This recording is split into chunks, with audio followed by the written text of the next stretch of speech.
is she? I don't know where she is. Where is Savannah? No. Where did you go with her? I know you're not that cruel inside. I'm begging you, Lee. Just tell us. Suppose you're sitting in an interrogation room and the cop starts making you emotional like this female cop did. It could take you off guard and you'll start rambling different facts. Cops will note down some of your sentences and are gonna arrest you based on it. So what the hell happened here? Well, officers have used one of their dangerous tricks on you, that's what. Here, you've got to be wondering how to stay safe from all of these tricksies, copsies, right? Well, here's the thing. I'm going to share a few tips in this video along with some guidelines on how to remain safe from these cops.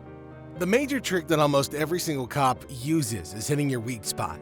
Now, officers could use it in a couple of different ways. The first method is shown here. I mean, I look at that little girl and I think of my little girl. My little girl who's her age. That's who I think about. That was my little girl. I couldn't imagine. I don't care what she said about you or whatever, but my little girl is that age. Maybe. And you're not telling the truth. Maybe something gets out of hand in the car. I didn't do anything. Okay, you didn't do anything, but she was in your car. She never got out of your car. She never got out of your car. Lee? On August 2nd, 2017, a family rushed into the police station with fear and tears in their eyes. Turns out their daughter was missing, and this missing persons report would later turn into a murder mystery. So this footage is part of the interrogation of Savannah's missing case. Lee Harbor was suspected as her murderer, and officers were investigating him. In that interrogation, the female cop played an Oscar-worthy role of a scared mom. Now, the aim was to pressure Lee and guilt trip him so that he would confess. Throughout the conversation and interrogation, the male cop kept on asking Lee different questions in a professional way while the female cop kept her silence. Savannah, you said that you knew her and you guys had, you knew her from work. I mean, just kind of fill me in with that. How long have you known her? Like I said, I've known her obviously since she started working there. But suddenly, she bursts out and gives an emotional speech, hitting all of Lee's weak points. This naturally took a psychological toll on the guy, and he started confessing. Please, I'm begging you, Lee. I know you're not an evil person. I don't see that in you. I don't see that in your history. I don't hear those things about you at work. Is she still at your house? No. Okay. Is she still in your car? No. Okay. Well, where is she? Yeah, that's one way. The second method is using the family card. Now, police try to trick you by using your family photo, or they threaten you with your kids. Let's say you're in a police station, you're under investigation, and suddenly an officer brings up your family. Don't you want to get home to your family tonight? Just start talking. Or they'll start investigating you at your home in front of your kids. Now, the situation is more dire and cops can use anything against you. They might say, hey man, I know this is a difficult situation for you. Just answer our questions and you don't have to have your kids see us being harsh with you. Sometimes officers might not be so friendly, and they may even threaten you through your kids, like, if you don't start talking now, I might put in a call to the Child Protective Service Center and you might not see your kid ever again. Sounds dirty AF, right? So the question is, what do you do in this situation?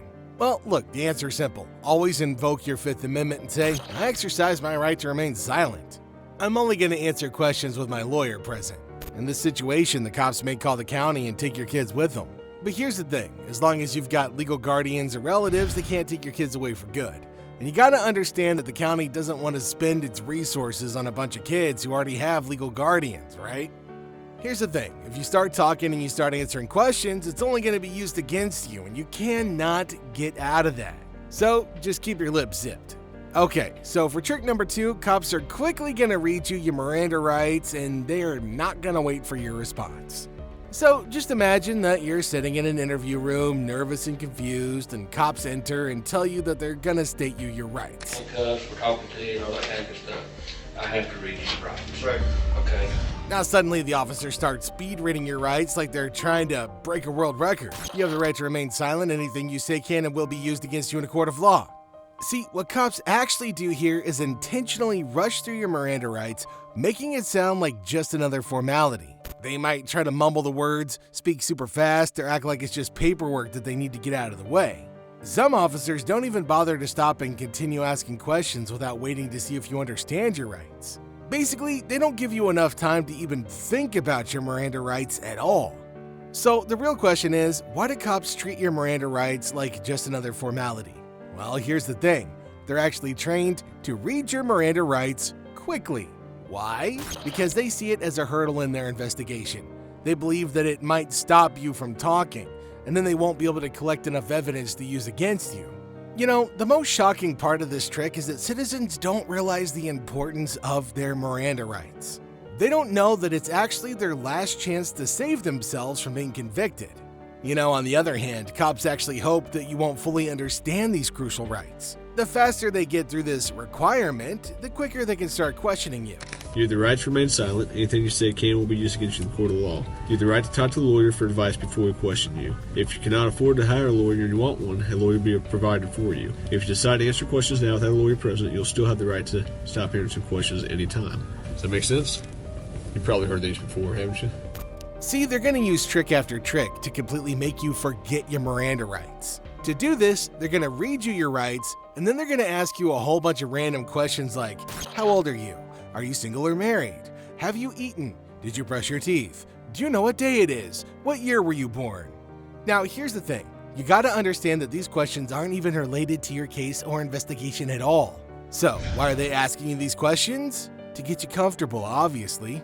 Most of the time, you don't feel harm in answering these questions. So you start talking, and you're not even going to notice when these random questions suddenly convert into direct, pointed questions about the alleged crime. Human psychology may hit you up, and you might end up telling the truth to police officers, which might actually be enough to arrest you. So, what should you do? Just simply invoke your Miranda rights. You can say, "Officer, I need you to read my rights again slowly, and I want a lawyer present before answering any questions." Remember, and this is the most important takeaway for this one, you're not being difficult here. You're protecting your constitutional rights. So, for the love of all that is holy, never let them rush you through this important step. At trick number 3, they quickly assume that you're guilty if you don't talk. Okay, let's talk about this for a second. Cops mostly use this to twist your own words against you. This is a guilt trip game. For instance, if you're not answering their questions or you invoke your right to remain silent, they don't just stop asking you questions. Instead, they start assuming false scenarios to make you feel guilty so that you confess eventually. They'll usually say something like, "Well, if you haven't done anything wrong, then why aren't you talking?" Or, "We're just trying to clear things up, so you better tell us if you're innocent or not." You know, some cops might even say things like they're just trying to help you out, and that your silence is making things worse for you. Police falsely assume that if you don't answer questions, you've got to be hiding evidence of guilt, right? So much for that presumption of innocent until proven guilty, yeah? So the question is, why do they do this? It's simple, really. It's just a psychological game for which they're trained. They falsely assume and take you out on a guilt trip so that at some point it becomes unbearable and you start defending yourself by telling the truth.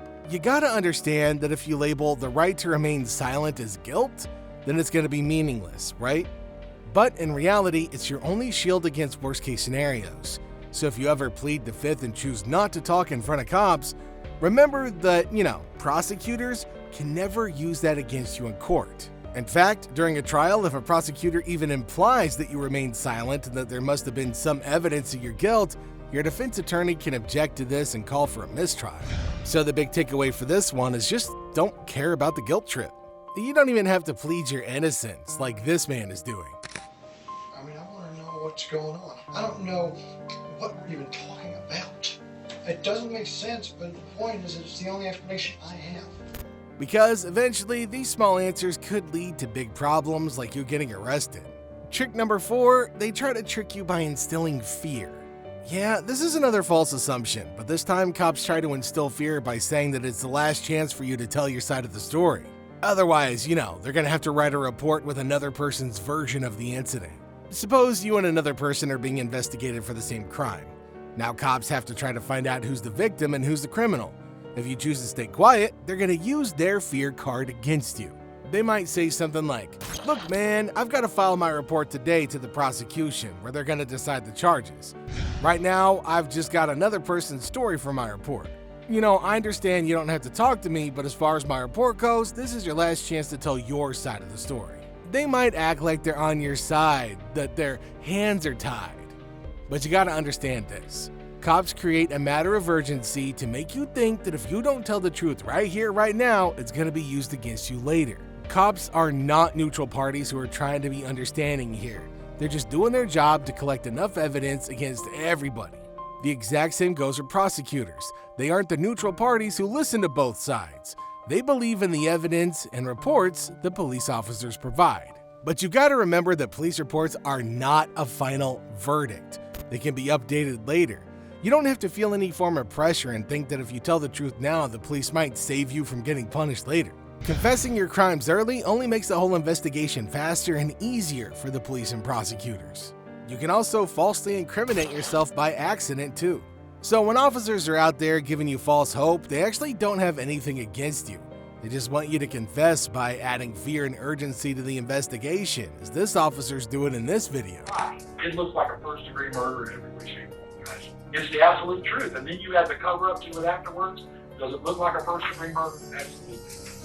Will it work out best for you to tell me where that body is? Absolutely.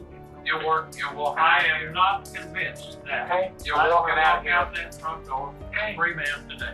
So wait for your lawyer to defend you in the best possible way by presenting your side in a better way later on in court. Here, you might have a better chance of reducing your sentence or even getting out of it. Trick number 5. They raise false hopes by becoming friendly. Here's the thing, they're going to imply that if you confess now, it's going to be easier for you later. They might say something like, hey, just be honest with me right now. You aren't getting out of this. We can work this out easily, but only if you take responsibility. Believe me, it's going to make you look a lot better to the court. In this particular case, the cops are trying to position themselves as your friend, as your buddy who's on your side, and, the ones who are worried about you. They make it sound like confessing is going to solve all your problems. Just check this footage to get an idea. Something like that. And you've been worried about all of this time. And you've just been afraid, out of fear, to come forth. Pearl, can we prove there's a crime? I don't know. I can only tell you, I can sit here and look at you and dead on. I'm reading you. I see that you want to talk. Tell us where she is. But let's think about that for a second. Do you really think that the prosecutors are going to let you go if you immediately confess to your crimes? Nah, no way, man. In fact, prosecutors think that you're dumb enough to confess your crimes in front of a police officer, so you deserve to be prosecuted. It's going to make their jobs even easier to set your charges and proceed with your hearings where a judge can easily pass their verdict. So, confessing before even negotiating or pleading for mercy is like you're just giving away your freedom by presenting your confession on a silver platter to the officer. Realistically, make them work for it. So, never listen to the advice of a police officer who's questioning you. They're not there to help you, they're there to collect enough evidence against you to get you convicted. So, zip it and always wait for your attorney to come out and handle the situation for you. Alright, so just a quick recap of all these nasty little tricks. Number 1, they're going to hit you in your weak spot by using your family or any kind of emotional drama against you. Number 2, they're going to try to make you forget about your Miranda rights by breezing through them and then asking you a million questions. Number 3, they're going to use guilt trips if you stay silent. Number 4, they're going to use their fear card and try to make you scared of what's going to happen to you. And number 5, they're going to become super friendly to try to make you confess to all your crimes. Don't fall for the tricks. Zip your lip, wait for your lawyer to show up, and trust them to handle the situation accurately.